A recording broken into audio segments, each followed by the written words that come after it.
نے فرمایا وَأَمَّا الْغُلَامُ فَكَانَ أَبَوَاهُ مُؤْمِنَيْنِ فَخَشِينَا أَن يُرْهِقَهُمَا طُغْيَانًا وَكُفْرًا وَأَرَدْنَا أَن يُبَدِّلَهُمَا رَبُّهُمَا خَيْرًا مِنْهُ زَكَاةً وَأَقْرَبَ رُحْمًا۔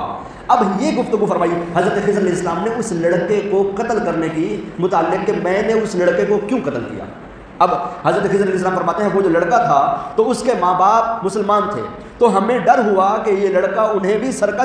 سرکشی اور کفر میں ڈال دے گا، تو ہم نے چاہا کہ ان کا رب ان کو اچھا بدلہ دے دے اور بہتر سلوک کرنے والا اور رحمت و شفقت سے پیش آنے والا عطا کر دے، اس لیے میں نے اسے قتل کر دیا۔ حضرت سیدنا خضر علیہ السلام علوم باطنیہ والے یہ حضرت موسیٰ علیہ السلام کے سامنے ایک اور راز افشا کر رہے ہیں۔ اب یہاں ایک گفتگو سمجھنے کی ہے، وہ یہ ہے کہ حضرت خضر علیہ السلام کو جو اندیشہ ہوا اس سبب سے تھا کہ اللہ تعالیٰ کے خبر دینے کی وجہ سے وہ لڑکا اس لڑکے کے باطنی حال سے وہ معلوم کر چکے تھے کہ یہ لڑکا جو ہے یہ کفر پر ہے اور یہ اپنے ماں باپ کو بھی کفر